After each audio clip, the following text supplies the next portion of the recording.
Gracias a Dios por eso.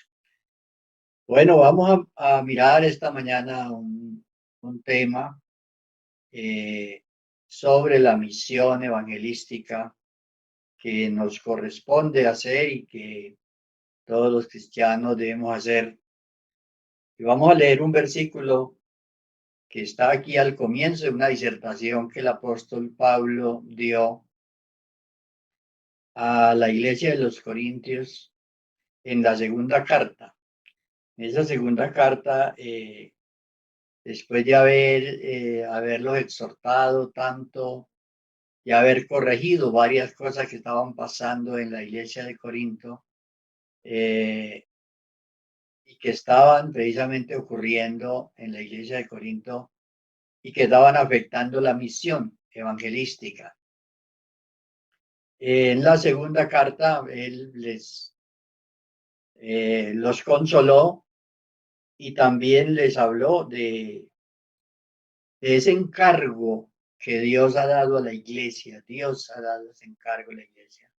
No importa la época, el momento, las circunstancias que se vivan, la iglesia tiene la misión y la realiza dentro de esas circunstancias que se presenten y bueno, ya miraremos aquí lo que la palabra del Señor dice respecto a esos procedimientos de Dios y también a esa participación nuestra en la misión evangelizadora en el mundo, lo que Dios ha concedido que nosotros le ayudemos a hacer. Entonces, la segunda carta a los Corintios, el capítulo 5, el verso 11, es el primer versículo de toda una exposición hasta el versículo 21, donde él les habló del ministerio de la reconciliación que fue dado a la iglesia, no en particular a una persona, sino a la iglesia en general le fue dado este ministerio de reconciliar a la gente. Y cada creyente que está salvado por el Señor, que tiene esa convicción y esa conversión que le dan la facultad y el poder de poder testificar lo que Dios ha hecho en él, puede colaborar en esa misión. Entonces dice la palabra del Señor, conociendo pues el temor del Señor, persuadimos a los hombres, pero a Dios le es manifiesto lo que somos, y espero que también lo sea a vuestras conciencias. Bueno, vamos en esta mañana pues a tener este tema que se llama Dios y la misión. Realmente la misión salvadora del hombre ha sido siempre un propósito soberano del Señor, así como soberanamente Él nos creó y creó todas las cosas para un propósito específico. Y sobre eso hay mucha ignorancia en el mundo todavía del propósito de Dios. Y en razón a eso acontece lo que acontece en el mundo, porque la gente no tiene identidad espiritual, identidad cristiana, no sabe de dónde vienen, no sabe para dónde van. Y entonces cada quien busca lo suyo y es como este mundo se transforma como en una piñata. Y ustedes han visto cuando rompen una piñata el desorden que forma. Y eso es más o menos lo que está pasando en el mundo. Es un desorden tremendo. Cada uno ve esto como una piñata. Pero realmente Dios tiene un propósito con cada ser humano, teniendo presente que después de la caída del hombre, la vida del hombre resultó ser transitoria y temporal sobre esta tierra.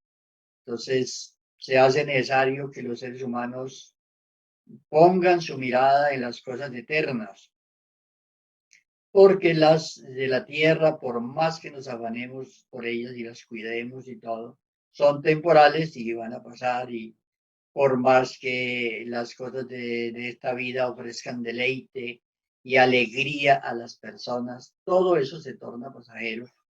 Y por eso la Biblia dice, concluye el escritor a los Eclesiastés, dice, todo es vanidad, todo es vanidad. y el mundo se encuentra en esa situación. O sea, y nosotros vivimos aquí en medio de estas circunstancias de este mundo y entonces estamos afrontando toda esta situación y nos tocará que ser indirectamente partícipes de algunas consecuencias de esas cosas, pero no afectará eso nuestra esperanza, que nuestra esperanza es en Dios y estamos concentrados en la misión que representamos y que debemos hacer. El llamado a todos los creyentes de la iglesia es a eso, a estar conscientes y estar concentrados en la misión que Dios nos ha encomendado y que nos ha permitido colaborar. Entonces, miramos el texto pues que he leído y dice lo que Pablo menciona aquí, que Pablo menciona al comenzar a referirse a lo que es el ministerio de la reconciliación. Pablo menciona dos cosas esenciales y menciona a los sujetos, tanto a ese sujeto agente como a ese sujeto que es Dios realmente. El sujeto agente de la misión es el Señor, porque Él se lo propuso en sí mismo. Y eso es lo que la Biblia dice, Él se lo propuso en sí mismo hacerlo. Entonces, es muy bueno comprender eso, porque no tenemos que pedirle a Dios que salve a los hombres, sino colaborarle a Él en la misión que Él está realizando en la salvación de la gente. O sea, entonces Pablo dice, conociendo pues el temor del Señor.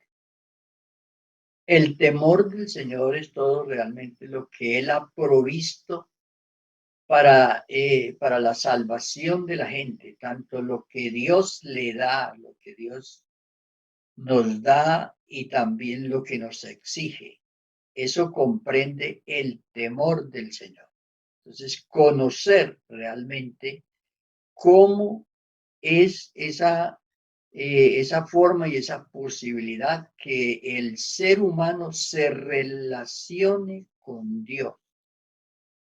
Entonces, a quienes conocen eso, dice, conociendo pues el temor del Señor, persuadimos a los hombres, pero a Dios le es manifiesto lo que somos.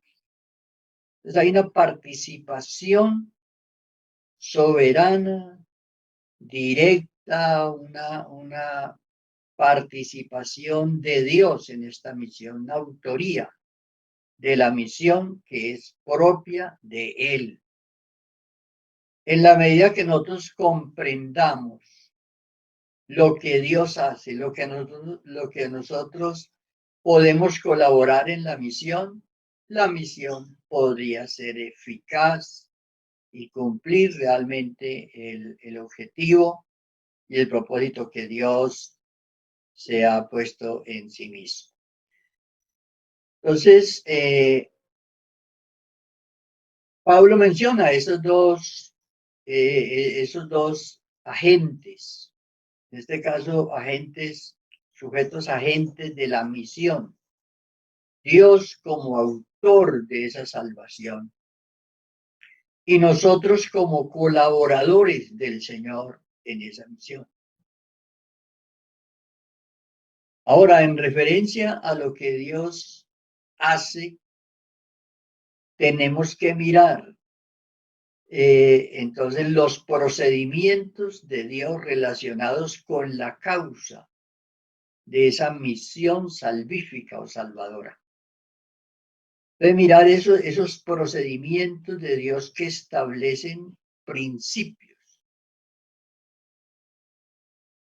Unos procedimientos que Dios realizó para la salvación del hombre y que fueron sin ninguna intervención nuestra, de nosotros como iglesia, sino que precisamente esos procedimientos de Dios dieron oportunidad a que la iglesia existiera y que fueron propios de Dios y que ya están realizados por Dios, hechos por Él y que tienen todo, porque dice el apóstol Pedro, la segunda carta de Pedro, el capítulo 1, dice, todas las cosas que pertenecen a la vida y a la piedad nos han sido dadas.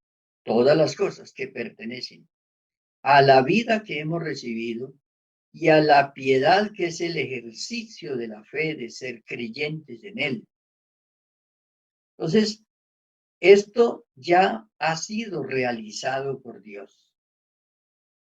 Y a partir de esto es que el creyente debe tener la fe, la seguridad de que el creyente no está construyendo nada, sino que está colaborando con Dios, quien ya construyó y ya hizo todo lo que era necesario hacer para que hubiese salvación, para que hubiese ese medio, ese plan de salvación. Entonces, nosotros no construimos nada, no inventamos nada, todo está hecho. El Señor hizo todo lo que se necesitaba hacer. Ahora nosotros somos colaboradores. Y eso se trata este tema en esta mañana, que nosotros podamos entender esos procedimientos que Dios realizó para la salvación del hombre sin nuestra intervención, sin que nosotros le dijéramos, Señor, venga a la cruz, Señor, mande su Espíritu Santo, Señor, sino que Él lo hizo. O sea, Adán ni siquiera le pidió a Dios, Señor, no oró, y eso hay registro en la Biblia de que eso pasó. Adán no oró a Dios, sino fue Dios quien fue al huerto y a preguntarle dónde estaba, a buscarlo. Entonces, todo eso son principios establecidos de que la misión de la salvación está hecha, está realizada por Dios. Entonces, el creyente con toda seguridad, y eso lo dijo el Señor Jesús, Mateo 28:18. Por lo tanto, dice, porque toda potestad me es dada en el cielo y en la tierra. Por lo tanto, id y haced discípulos en todas las naciones.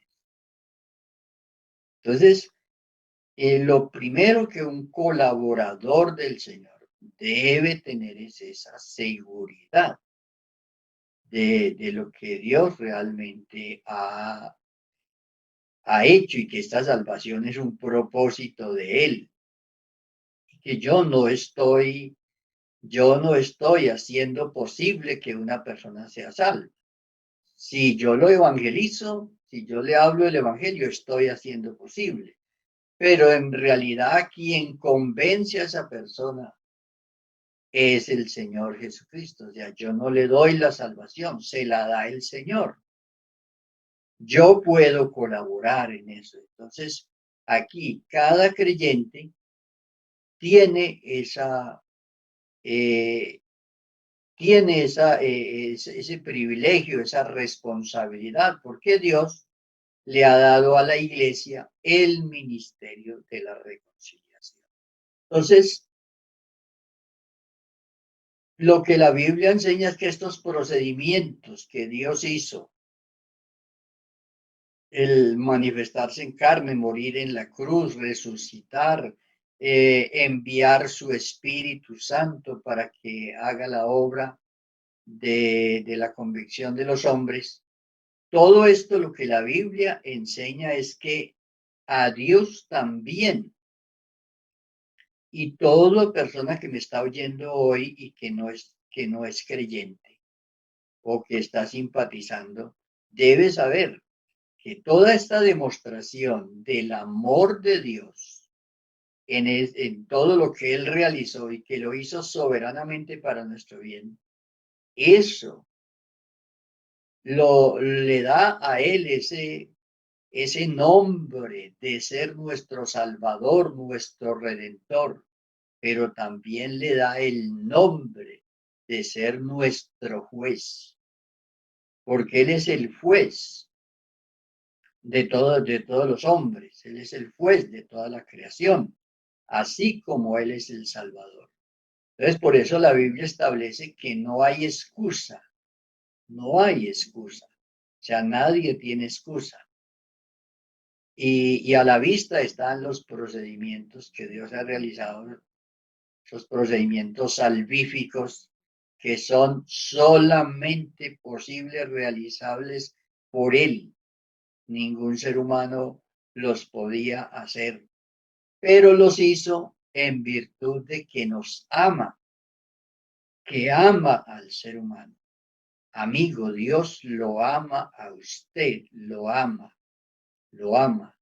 Lógicamente que si usted o yo, cualquier persona, no responde, no tiene esa corresponsabilidad hacia el amor de Dios, entonces Dios tiene que juzgar esa conducta.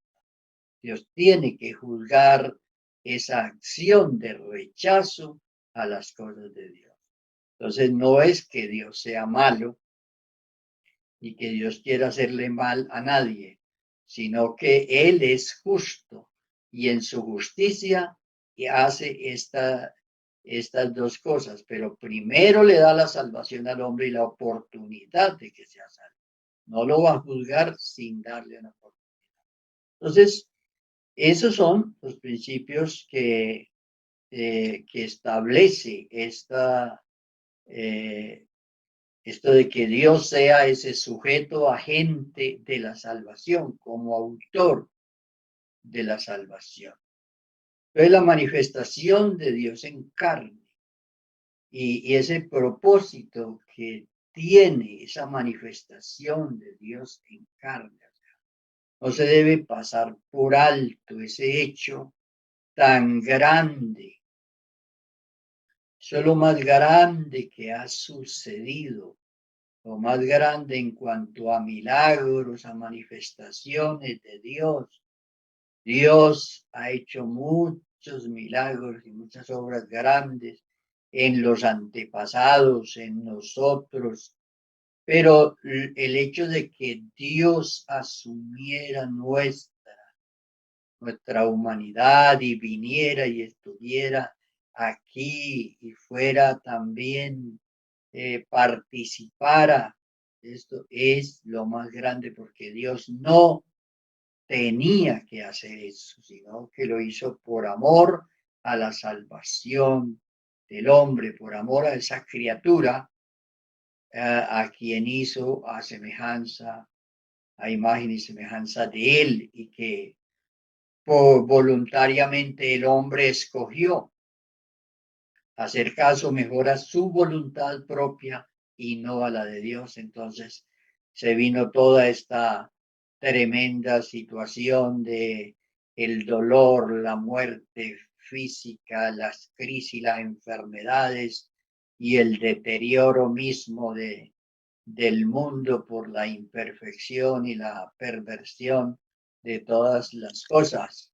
Entonces, lo que Dios hizo esto de manifestarse en carne para, por medio de la muerte, redimirnos de la muerte física, esa muerte que aterra a todos los humanos y que la gente, uno se conmueve ante la voz de un padre joven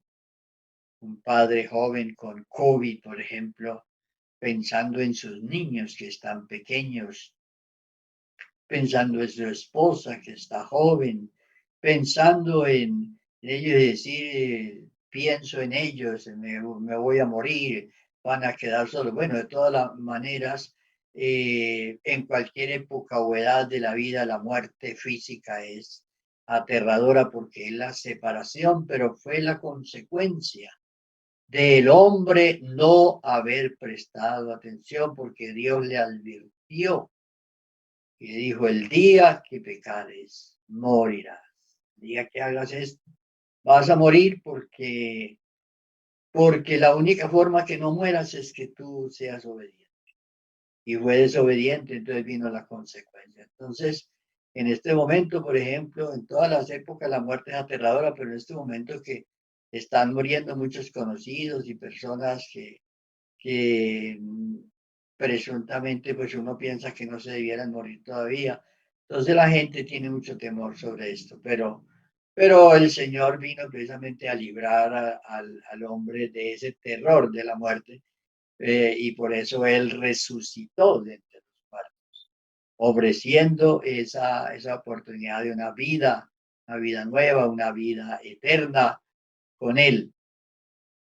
Entonces, para redimirnos de la muerte, de ese temor, y usted ve, por ejemplo, que entonces ya el creyente tiene los miedos normales a la despersonalización y, a, y a la ausencia de los seres que le acompañan por la vida, pero ya de su esperanza realmente está intacta y tiene esa esperanza de que Cristo sacó a la luz la vida y la inmortalidad por el Evangelio y tiene esa esperanza eterna.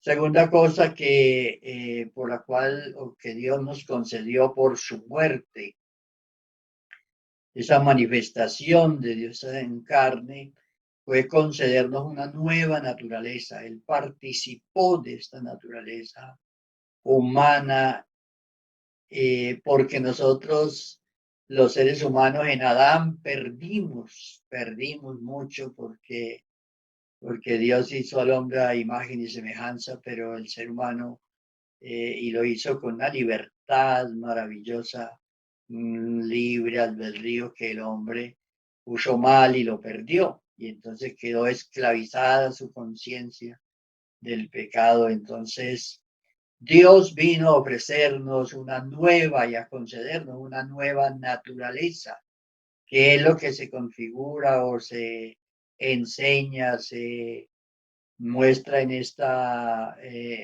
analogía del nuevo nacimiento. El que naciere de nuevo es conceder una nueva naturaleza, ya una naturaleza guiada por el Espíritu de Dios, una naturaleza que puede la persona ya obedecer a Dios. Y por eso el Espíritu Santo vino, porque, o sea, el ser humano sin el Espíritu de Dios en su vida, él puede conocer las obras de Dios, puede conocer manifestaciones de Dios y todo, pero realmente obedecer a Dios. Por eso Dios dio una ley en el Sinaí y esa ley, aunque venía de Dios y trae en la propuesta de lo perfecto, el ser humano no pudo obedecer esa ley. Porque no la pudo obedecer? Por la Biblia lo dice en Romanos 8, por la debilidad de la carne, porque es débil por la carne, entonces no pudo obedecer. Pero ahora Dios ha concedido que la ley, el espíritu de vida viva o esté guiando al creyente y por eso podemos ser y por eso somos creyentes en el Señor, porque lo pudimos hacer porque su espíritu nos guía para hacerlo. Y también concedernos el gran propósito de esa manifestación de Dios en carne es que nosotros lleguemos a ser semejantes a Él, que se cumpla ese propósito de redención. Como dice Efesios capítulo 1, el verso 14. Allí dice que hasta la redención de la posesión adquirida.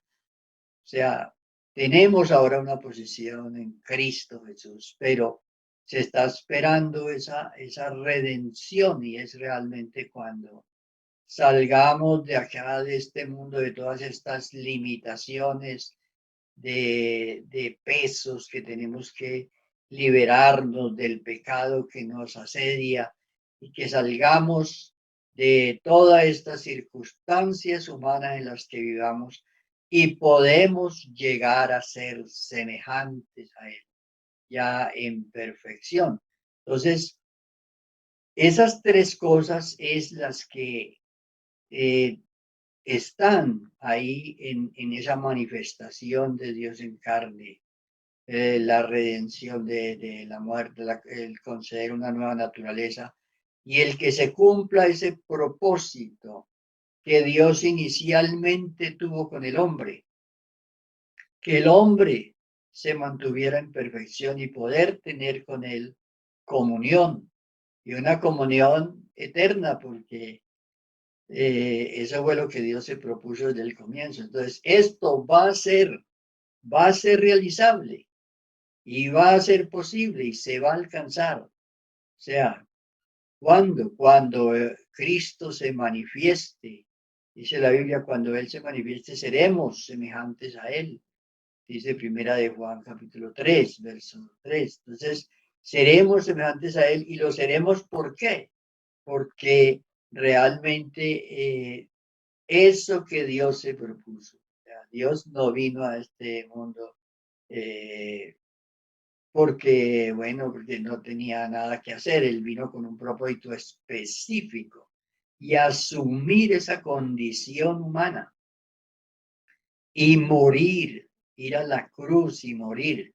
Eso tiene un significado y un propósito muy grande que toda persona debe valorar, debe valorar. Eso, usted, algunos de los oyentes que en esta mañana están ahí pendientes y están oyendo, pueden tener algunas tentaciones y cosas que los están tratando de seducir, sobre todo personas jóvenes que todavía eh, tienen, por ejemplo, muchas cosas que los seducen, que los tratan de arrastrar a hacer las cosas que el mundo, algunos se embelezan con su propia belleza.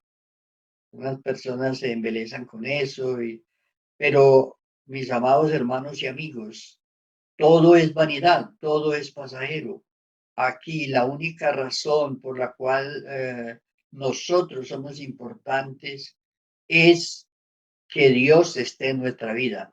Si Dios no está en nuestra vida, no vale la pena. Todo termina, todo se acaba, todo es pasajero y realmente no valdría la pena existir.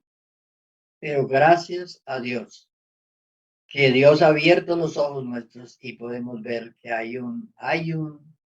una esperanza más grande y realmente de mucho más valor que lo que hay aquí en este mundo.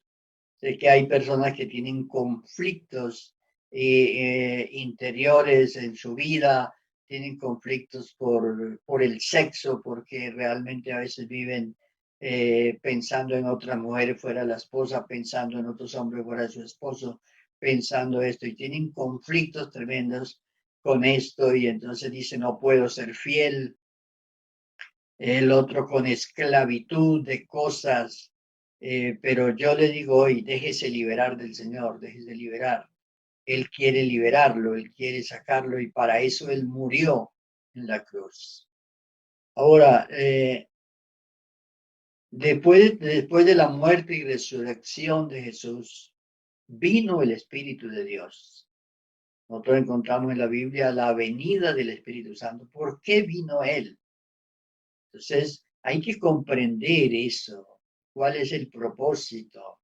Algunos reducen eso a solo alguna manifestación, pero hay algo mucho más que eso. La venida del Espíritu Santo de un propósito específico. Y era que una obra sin la otra no funcionaba. Si Cristo muere y resucita y se va, pero el Espíritu Santo no viene, no era posible. Y miremos lo que dice la Biblia sobre eso. Es que no era posible que la salvación, cuando usted lee, por ejemplo, el capítulo 16 del Evangelio de Juan, capítulo 16 del Evangelio de Juan, del versículo 8 al 15, va a encontrar, allí está que la obra del Espíritu Santo era necesaria y dice, tomará de lo mío. Jesús anunciando la venida del Espíritu Santo dice, tomará de lo mío. O sea, el Espíritu Santo es el que toma ese mensaje que hay en la muerte de Cristo y lo aplica al corazón de los oyentes y lo redime. Entonces la venida de Dios manifestado en carne y la venida del Espíritu Santo, las dos cosas era necesario que sucedieran para que pudiera realizarse la salvación de los hombres.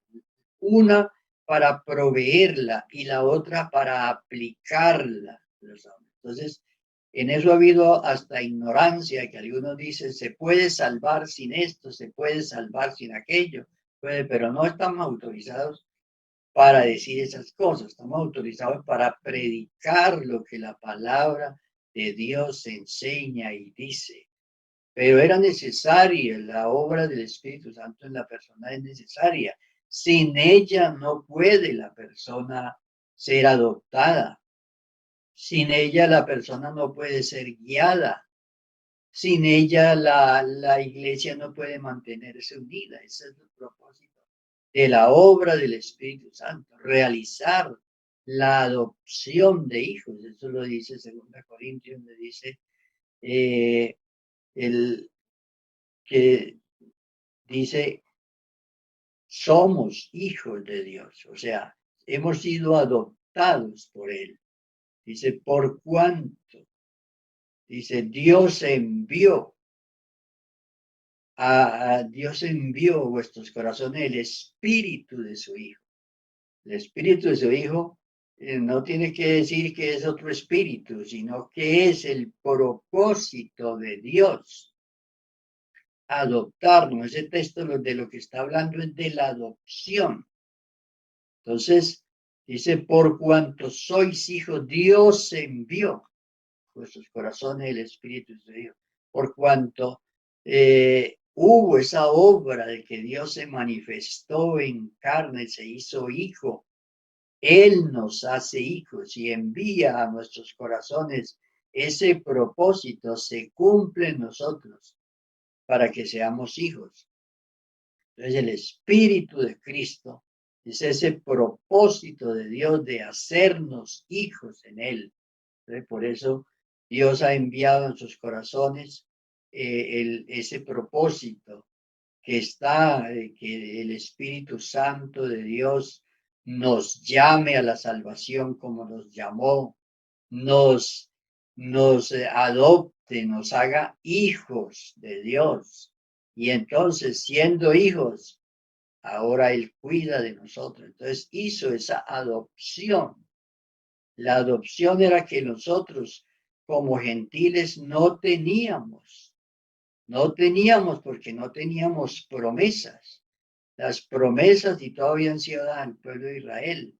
Nosotros como gentiles estábamos fuera, pero Dios hizo esto para que nosotros los gentiles conformáramos la iglesia y fuéramos salvos. Entonces nos adoptó. Entonces hizo ese proceso de adopción. Que Juan lo dice de otra manera en el capítulo 1 del Evangelio, dice que nos dio potestad de ser hechos hijos de Dios. ¿Sí? O sea, entonces él lo dice de otra manera, pero aquí el apóstol él está diciendo de esta manera cuando él habla de la adopción.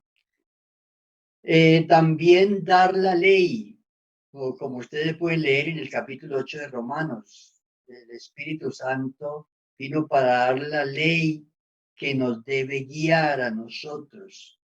Nosotros estamos bajo la ley, pero bajo la ley del Espíritu de vida. Nosotros no somos cristianos sin ley.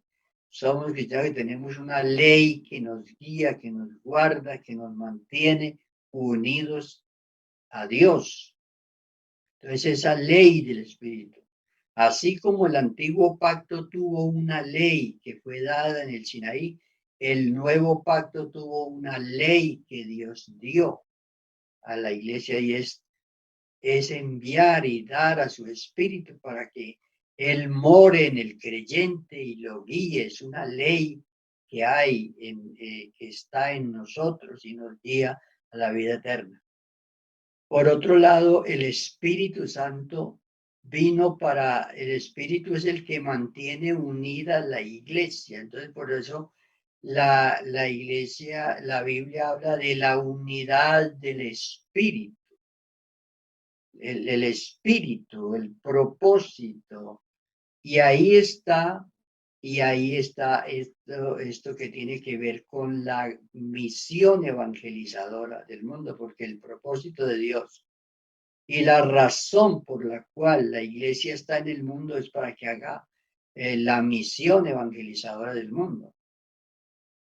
El pueblo de Israel existió y ellos tuvieron el encargo de ser testigos a las naciones. Por eso el profeta Isaías decía, vosotros sois mis testigos, dijo el Señor por medio del profeta, vosotros sois mis testigos.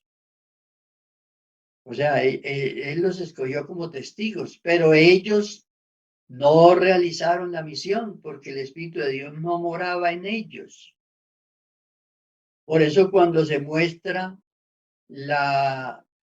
el valle de los huesos secos, ¿qué es lo que se le dice al profeta? Hable que el Espíritu venga, porque Israel era una nación que espiritualmente Dios no moraba dentro de ellos. Por eso al pueblo de Israel es el que le dice Joel, ¿no? Dice, derramaré de mi espíritu. O sea, era necesario que el Espíritu de Dios viniera a morar en los creyentes. Por eso Dios desde el tiempo en que mandó a hacer el tabernáculo, con eso dio una lección. Quiero un lugar donde morar.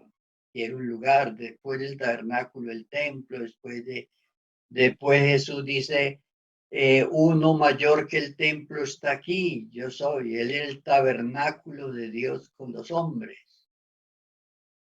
Después dice, ustedes son el templo del Dios viviente. Y aún hasta el final de la historia relatada ya en Apocalipsis dice, vi descender del cielo de Dios. Bueno, entonces una ciudad como ataviada, como una esposa ataviada para su esposo. Todo esto, ¿por qué? Dice aquí el tabernáculo de Dios con los hombres. O sea, hay que entender esos propósitos y no quedarse en la superficie de las cosas, que es a veces lo que afecta a los creyentes en el ejercicio de su vida espiritual. Se quedan en la superficie de las cosas, entonces dice, fui al culto y no sentí, fui al culto y sí sentí, o sea, se depende más de algunas cosas más superficiales. Cierto, nosotros sentimos no solamente en el templo, sino en la casa, y oramos y sentimos y lloramos y sentimos, pero eso debe ser el producto de que estamos en el Señor y que tenemos esa fe y esa certeza de dónde estamos, qué es lo que estamos haciendo. ¿Por qué los creyentes no deben prestar sus cuerpos para el pecado? ¿Por qué? Porque son templo del Dios viviente. Si hay en el creyente esa convicción, hay esa conversión. Entonces, a veces las personas tienen la convicción y la convicción se transforma en una situación de que la conciencia está despierta, esa conciencia espiritual hacia Dios, pero no hay la voluntad para obedecer a Dios. Y entonces se vuelve una guerra en la vida del creyente, una guerra que mantiene peleando con sus propios actos malos y desobediencia y todo esto. Entonces, debe pasar de esa convicción a la conversión. porque aquí entonces mencionamos la obra del Espíritu que vino para que la persona sea convencida. Y ya queda a responsabilidad de la persona la conversión de esa persona. Entonces, la ley de Jehová, dice un texto del Antiguo Testamento, la ley de Jehová es perfecta que convierte la. O sea, el propósito de Dios es perfecto que convierte, pero la persona debe concentrarse en eso. O sea, y otras veces yo les he dicho, entre Dios y el ser humano hay una palabra, obediencia. La obediencia es el sacrificio vivo que tenemos que obedecer y tenemos que ofrecer al Señor esa obediencia. Entonces, esto es lo que el Espíritu de Dios realmente hace en la iglesia. Ya hay manifestaciones de Dios que todos las conocemos y que todos las podemos experimentar cuando ese Espíritu de Dios realmente se manifiesta en nosotros. Y bueno, Dios ha enseñado ahí en los Hechos de los Apóstoles todas las manifestaciones, pero hay que comenzar por donde hay que comenzar para que se den las cosas realmente y que entonces tenemos personas que hablan en lenguas pero luego andan mal. Y aunque hayan tenido una manifestación de Dios en sus vidas y un testimonio del Espíritu en esa vida de esa persona es inconsistente. Entonces, ¿y por qué hay esa inconsistencia? Por eso, porque las personas no saben realmente lo que Dios se propuso. Entonces, yo tengo que estar concentrado en que el Espíritu de Dios mora en mí y que mora y que no está dispuesto a morar con otras cosas en mi vida, sino que Él quiere es que el creyente sea morada de Él y que le permita guiarlo en su vida y todo. Entonces, estas cosas son las que realmente el creyente debe prestar atención y debe concentrarse, y ya las manifestaciones y todo lo demás vendrán. Y entonces, no sé, el tiempo ha pasado, pero quiero manifestarles aquí, este es un tema muy grande, pero quiero manifestarles algunas cosas que Dios nos permite a nosotros y cómo Dios realiza la misión, la misión evangelística y cómo Dios nos permite colaborar, porque fue lo que comenzamos a hablar al principio. Todo esto lo hace Dios como sujeto agente y autor de la salvación y cómo nos permite colaborar a nosotros. Y Dios ha establecido un principio esencial que terminamos mencionándolo aquí. Termino el tema, que prestemos atención. La única forma de nosotros ser colaboradores del Señor en la misión es que nosotros seamos testigos de algo, que seamos testigos de lo que Dios ha hecho en nosotros, que seamos testigos. Aquí no hay otra forma, vea. Cuando el Señor liberó al endemoniado, Marcos 5:19 dice, vete a los tuyos y cuéntales. Vete a los tuyos y cuéntales. Que este hombre quería seguir detrás de Jesús. Y Jesús le dice, no vas a seguir conmigo. Ya estaba vestido y todo, en su juicio cabal y todo, dice, y quería seguir de Jesús porque seguro quería seguir adorando a Dios y adorando. Y bueno, quería estar con él porque quién no quiere estar con Jesús después de una obra de estas tan grandes que le ha hecho. Pero dice, no, tú vas a participar porque tienes, tienes convicción y puedes hacerlo. Entonces, vete a los tuyos. Después de haberle sacado todos esos demonios que este hombre tenía, entonces ahora tiene que contar. Seguramente que este hombre fue a su familia, a sus amigos, le contó y pasaron muchas cosas que no tenemos el registro de lo que haya pasado, pero pasaron muchas cosas. Entonces, ¿Qué principio establece esto? No es posible que una persona sea realmente una persona que ame las misiones y haga las misiones si no es testigo. Y de ahí que hay muchas personas que de pronto no sienten el interés todavía porque dicen, bueno, no, pues yo estoy aquí porque a mí me evangelizaron y mi familia es creyente y me dijeron y todo, y a mí me gusta el evangelio, estoy aquí. Entonces, aquí digo varias cosas sobre esto. Hay que estar dispuestos a ser testigos del Señor. Y en ese campo, Dios hace un entrenamiento con el creyente. Y por eso a veces sufrimos cosas y pasamos por situaciones en diferentes áreas de nuestra vida, pasamos por circunstancias y cosas difíciles que en el momento a nosotros no nos gustan, no nos gustan, pero Dios nos está formando. Finalmente, si perseveramos, Dios nos da la victoria y nos hace testigos. ¿Cómo fuimos testigos de vencer una tentación? ¿Cómo fuimos testigos de vencer al enemigo que me quería seducir con esto? Entonces, el creyente tiene que vivir esas cosas.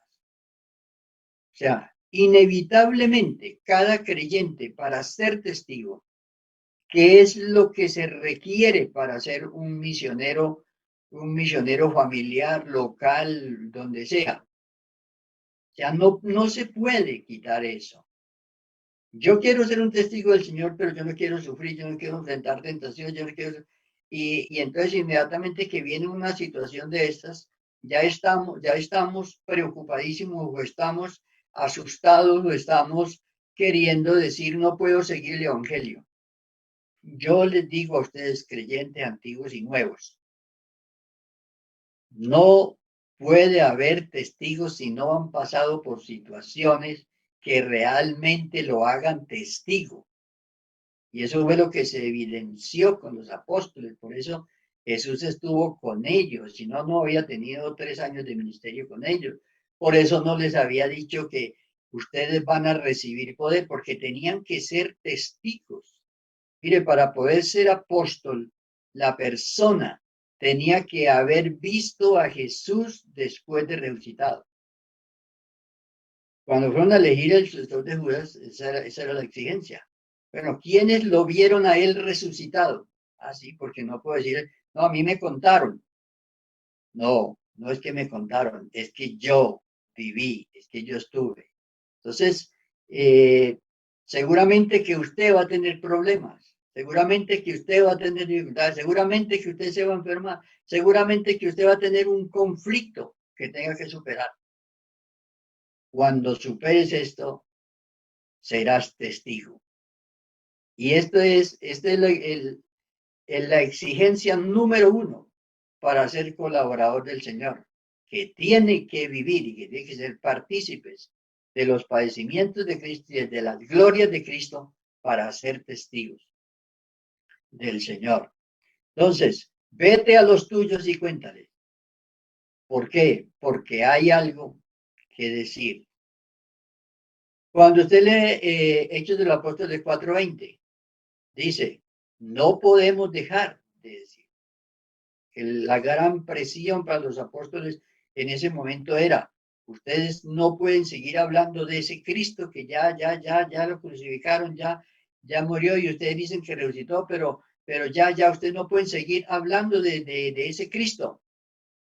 Y ellos dijeron, no podemos dejar de decir lo que hemos visto.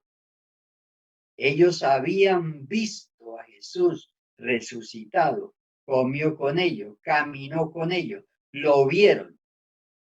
Entonces, no se estaban inventando nada, sino que ellos eran testigos. Ahora sí, entonces dice, no podemos dejar de decir lo que hemos visto y oído. Finalmente, en esto de los testimonios, cuando Jesús hablaba con la mujer samaritana, que causó gran impacto a esta mujer, lo que Jesús habló con esta mujer. Dice que fue tal el impacto que ella tuvo, que se le olvidó que había venido a recoger agua. Dice, la mujer dejó su cántaro, o sea, se olvidó de que había venido a sacar agua de ahí. Dejó su cántaro y se fue a la ciudad, y además cometió imprudencia porque dice, y dijo a los hombres, ella no estaba comisionada para eso, pero se rompió todo ese esquema de que la mujer no le podía decir a los hombres nada, sino que los hombres tenían que hablar entre ellos. No, esta mujer rompió todos los protocolos establecidos y cosas, los ritos que había de que no podía la mujer hablar a los hombres. No, la mujer dejó su cántaro y se fue a la ciudad y dijo a los hombres.